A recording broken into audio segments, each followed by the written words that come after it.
ವಿಶ್ವವೇ ಮೆಚ್ಚುವಂಥ ಸಂವಿಧಾನ. ಎಲ್ಲ ಬೇರೆ ಬೇರೆ ರೈತರು ಎಲ್ಲ ಕಡೆಯೂ ಕೂಡ ಸಂವಿಧಾನದಲ್ಲಿ ಅವಕಾಶ ಇದೆ. ಭಾರತದಲ್ಲಿರ್ತಕ್ಕಂಥ ಪ್ರಜೆಗಳಿಗಿರ್ತಕ್ಕಂಥ ಸ್ವಾತಂತ್ರ್ಯ ಇತರ ದೇಶದಲ್ಲಿ ನೋಡಲಿಕ್ಕೆ ಸಾಧ್ಯವೇ ಇಲ್ಲ.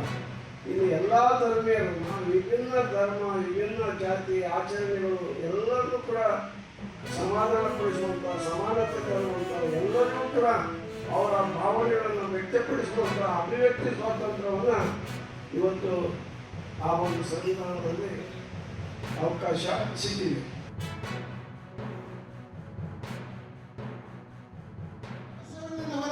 ಸಾಂಸ್ಕೃತಿಕ ನಾಯಕ ಅಂತೇಳಿ ಒಂದು ಜಯಂತಿಯನ್ನು ಘೋಷಣೆ ಮಾಡಿ ಕರ್ನಾಟಕ ಸರ್ಕಾರ ಈ ಸಂವಿಧಾನ ದಿನಾಚರಣೆಗೆ ಒಂದು ಬಹಳಷ್ಟು ಅರ್ಥಪೂರ್ಣವಾದ ಒಂದು ಮಹತ್ವವನ್ನು ಕೊಟ್ಟಿರ್ತಕ್ಕಂಥದ್ದು, ತನ್ನ ಅಧಿಕಾರ ಮತ್ತು ಆಡಳಿತದಲ್ಲಿ ಒಂದು ಆಚರಣೆಯಲ್ಲಿ ತಂದಿರ್ತಕ್ಕಂಥ ನಮ್ಮ ಮುಖ್ಯಮಂತ್ರಿ ಸಿದ್ದರಾಮಯ್ಯನವರು ಮತ್ತು ಉಪಮುಖ್ಯಮಂತ್ರಿ ಡಿ ಕೆ ಶಿವಕುಮಾರ್ ಅವರು ನಮ್ಮ ಆಡಳಿತ ವರ್ಗ ಶ್ರಮಿಸುತ್ತಿದೆ ಅಂತ ಹೇಳಿ ಈ ಸಂದರ್ಭದಲ್ಲಿ ಬಯಸುತ್ತೇನೆ.